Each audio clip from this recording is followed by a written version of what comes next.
Playboi Carti dropped Whole Lotta Red in 2020 and the internet exploded. He was actually the second person to drop Whole Lotta Red.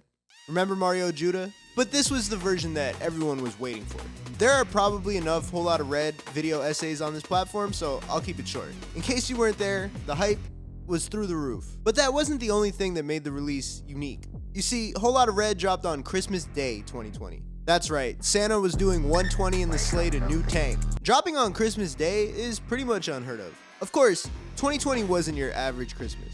In the midst of the pandemic, a lot of people were not traveling to see family, and maybe even just spending the holidays alone. They had plenty of time and space to vibe out and punch a hole through the wall the first time they heard Stop Breathing.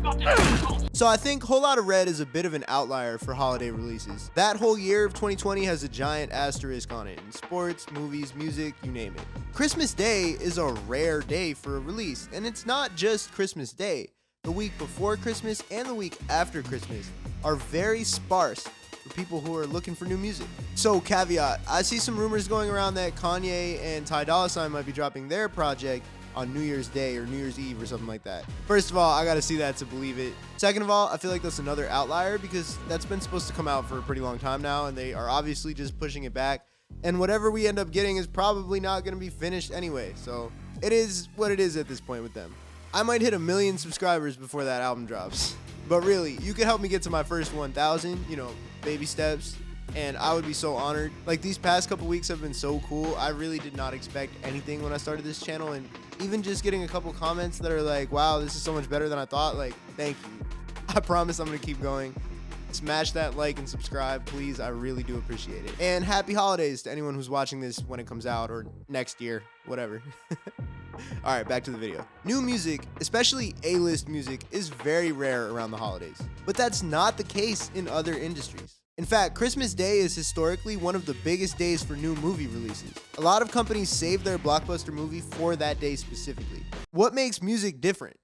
Let's look at it. The history of movies opening on Christmas Day goes all the way back to 1947, when Paramount Pictures decided to release the movie Road to Rio. It made almost $5 million, and it was a huge hit. So the movie industry said, oh, I guess this works. There's a great article by this site called Mental Floss that does a really good job of answering why movies are so popular on Christmas Day. The conclusion they came to was similar to the one that I would have predicted before I clicked the article, which is that there's really no competition for activities. Almost everything and everywhere is closed on Christmas Day. And after people open their presents, maybe eat a meal, there's really nothing to do. My family opens their gifts in the morning once everyone wakes up, and then we eat a dinner like pretty early in the day too. That leaves a huge window of time, and there are a lot of bored people in the house looking for something to do. Why not go see the newest movie? This was especially the case before streaming services allowed us to have thousands of movies right at our fingertips with the TVs that we had at home. Before that, you had to rely on whatever they were playing on cable on Christmas Day. And there are only so many times I could watch that kid in the Christmas Story get his tongue stuck to the pole before I got kind of tired of it. Also, as the United States becomes a more and more diverse society every year, there are a lot of people who just don't celebrate Christmas at all. There's a long-running joke/stereotype thing that Jewish families like to go eat at Chinese restaurants on Christmas Day because they have nothing to do and the Chinese restaurant is open. But Hindu, Muslim, Sikh, Buddhist people also do not celebrate Christmas, for the most part. And even some cultures that do celebrate Christmas, they do it differently. It looks different for everybody. We aren't a monolithic society where everybody celebrates the same holidays the same way, but we do all get the same days off from school, and a lot of people get those days off of work. So with all this free time, why not just go to the movies? So the difference between going to see a movie and going to listen to an album is that back in the day when music releases were physical, you had to go to a store like Best Buy to buy the CD. And on Christmas Day, most of these stores were closed. So why wouldn't those stores see the same opportunity that the movie theaters did and stay open so that they can steal some attention away when a lot of other places aren't open? I mean, what I think is that the two activities are just like so different, right? A movie is an immersive experience for the whole family, even if like you go see a kid's movie and the parents are like kind of asleep. I mean, they put like adult jokes in kids' movies sometimes because they know parents are gonna be there sitting too, right? It's more of a full family thing. I know all the CDs that I would have wanted to buy around Christmas time definitely were not the ones that my parents wanted to listen to in the car. I put my parents through a lot of like Good Charlotte. Lifestyles of the rich and the famous. Everyone has very different music tastes. So it's just not as much of a group experience. And buying a physical thing after Christmas is a tough sell because people have already spent so much money on gifts. Like, who is going to be buying that CD? I guess people who get like money for Christmas could be like, oh, let me go buy a CD at the store, but that's a really small group of people. It doesn't make a lot of sense for these stores to have stayed open. So historically, we can see how this issue affected artists and stopped them from releasing on Christmas Day. I went looking for albums from bigger artists that dropped in that period, you know, like the week before Christmas into the week after Christmas, and there really was just nothing to be found. Someone asked this question on a music forum in 2009, and a bunch of people gave answers that, after I fact-checked, were just like straight up wrong. I watched that H-Bomber guy video about plagiarism, so I'm glad I didn't just steal what these guys said and run with it, because what they said was totally wrong. Come on, Doug, do better. The thing is, though, this is a historical problem. It's not a problem anymore. Albums get beamed right to our phones. Nobody buys CDs. CDs are more of a setup for a D's nuts joke than they are like a physical form of music consumption at this point. Unless you still drive like your dad's 1999 Honda Accord to and from work and like only the CD player works and you're sick of the radio, like pretty much nobody is consuming music in CD format. Some people do buy vinyl, but a solid chunk of those people are just using it as decoration in their college dorm rooms. A very small subsection of the people who buy vinyl are listening to vinyl.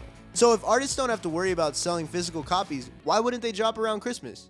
Let's explore. So first of all, even though physical releases don't matter as much anymore, A-list artists still mostly drop on Fridays. So unless Christmas falls on a Friday, artists aren't even going to be tempted to drop on Christmas. In the case of Playboi Carti and Whole Lotta Red, that December 25th was a Friday. So even though it was still abnormal for him to drop on Christmas Day, it was a traditional release in that sense. Why do artists drop on Friday? It's a bit of a tangent, but I guess it's important to this video, so we can talk about it. Sales start counting on the Friday of that week. So if you want to compete on the charts, you want all of those days to be included as possible. How is this relevant to the Christmas conversation? Well, one big reason why artists won't drop around Christmas is because if they want to go number one, forget about it. It's Mariah Carey's month, man. As of today, December 20th, which is when I'm filming this, the top 5 songs on the Billboard Hot 100 are Christmas songs. Sorry, Jack Harlow. TikTok's gonna have to try a little harder than that. So if you have any aspirations of the number one song with your release, forget about it. It's basically impossible. This actually isn't the case for albums though, interestingly enough. In 2022, the week of and the week after Christmas, the top 4 albums were not Christmas albums, although Michael Bublé's Christmas album did come in at number 5. And to go back to our Whole Lotta Red example, that album actually ended up going number 1 too. So I guess if you're an A-list artist, you can still go number 1 album-wise, but single-wise or song-wise, forget about it. It's not happening. I was curious about what music streaming data as a whole was like that month. Are people just listening to less music because they're hanging out with their families? Or is the same amount of music being streamed, even more of it perhaps, but so much of it is Christmas music that for other artists, their numbers look lower than they normally do on Christmas? Spotify won't tell us exactly how many users they have per day, at least not some peon like me. But what I can do is look at my own streaming data. It's humble compared to the Mariah Carey's and SZA's of the world, but there's some pretty valuable insights to be had here. I looked at my streaming data for the whole year of 2022, from January 1st to December 31st, and lo and behold, Christmas Day 2022 was the lowest streamed day for me in the whole year. Clearly I need to drop a Christmas song or something. Even the 24th and the 26th are both lower than my average days. After that though, it rebounds up from the 27th to the 30th, and then it falls back down on New Year's Eve. It's worth noting that the last song in 2022 that I released was on October 26th, so I didn't have like an active release out at the time that I was promoting, so I was kind of just chilling and hanging out with my family. I don't think it's that people don't listen to music on Christmas or New Year's Eve, it's just that the activities of those days kind of dictate what you're going to listen to. On Christmas, obviously it's Christmas music. On New Year's Eve, it's probably some kind of party music. Another holiday that you can observe this effect on with my data is on Thanksgiving, where you also see that my numbers rebound by that Monday. In fact, that Monday in 2022 was my birthday, so maybe people were just being nice to me that day.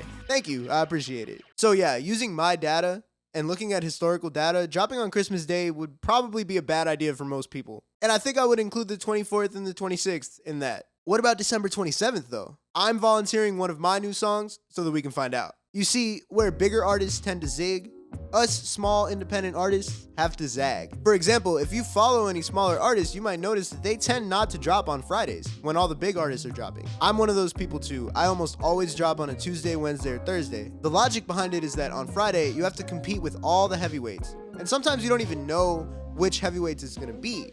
because a lot of artists just announce their album the day of. Like Drake has done that multiple times. Drake changes his dates all the time, so you never really know when it's gonna drop. Taylor Swift, Beyonce has surprise dropped. Like, it's really hard to know. So chances are on a not Friday, you're safe. But I would hate to have my release get stepped on by somebody, you know? It's never fun. More accurately, I would hate for them to have to handle a HADJI release fucking their whole shit up, you know? So if you take the logic that us independent artists applied to weeks, and you apply that logic to months, then the time in late December between Christmas and New Year's might actually be a perfect time to drop. Nobody else is dropping, relatively, so there's less competition. And let's face it, a lot of people are pretty bored between Christmas and New Year's. The positive side of your brain is saying, oh, well, I get to spend so much time with my family and decompress and relax, and we can do cute activities together. But the negative side says that a lot of people would prefer to just lock themselves in their rooms and stop fielding questions about when they're gonna graduate college or get married or have kids or get a real job and stop being an independent musician, YouTuber, substitute teacher. So I picked this song Fiji to drop on December 27th. And it's deeper than just throwing out a random song. Fiji is a song about wanting to escape the freezing winter and go somewhere tropical and beautiful. Here in New York, December 27th is almost definitely gonna be cold as f. So I figured some people could relate to that. On top of that, a lot of people love to travel in that week between Christmas and New Year's. So maybe some people will be already on vacation. It just seemed to fit the vibe perfectly. Also, I love this song and I've been sitting on it for a really long time, but musically it didn't fit on my last album, and it doesn't fit on what I'm working on right now either. So I figured if there was ever a time to drop it, it would be right now. It just seemed like the perfect guinea pig for this idea that I had. And if I'm gonna drop a song at a time when people aren't expecting it, then I'm not just gonna throw it out there to die. I need to have a plan. So over the past year, I filmed a video on a Super 8 camera with me and my girlfriend on vacation, and I used all that to make a cute music video. I have a bunch of music videos on my music channel, but this is actually the first one that I ever shot and edited by myself, so I'm pretty proud of it. To build up some excitement and also to correspond with the vacation theme, I mailed out a bunch of postcards that have an early link to the song to my top fans on Spotify and also to people on social media who pre-saved it. I ended up sending out almost 50 postcards as far as Korea, Brazil, France, the UK, and Norway. The song will be out on the 27th. So with this video coming out on the 26th, it'll be out at midnight if you're watching this the first day that it came out. But I also linked the video unlisted in the description if you want to check it out a little bit early as a thanks for sticking through this. I'm just trying to really get some hands-on data and see why people don't drop on Christmas. Find out if they should drop more, or maybe I'll be the sacrificial lamb and you'll realize that it was just a bad idea. I'm not really sure, but it's all about trying stuff, right? So the Cardi situation that we saw in 2020 was an outlier, right? Should it stay that way though? I would say Whole Lotta Red was a giant success. So is the holiday purgatory period ripe for artists to start taking advantage of? Artists don't need to rely on physical sales anymore. So releasing on Christmas Day or around Christmas shouldn't be a problem. If you think you're sitting on a Billboard #1 single, then by all means, hold off. It's probably not the time. But if not, or if you're dropping an album, then sales-wise, it probably won't make a big difference. But also, we all need a break sometimes. So maybe it's best to leave this period for recharging and not for dropping new music. But if you're an independent artist, it's the Wild West out here, man. We kind of got to do what we got to do. Thank you guys, for real. Have a happy holiday. I really appreciate you guys all for watching. Peace.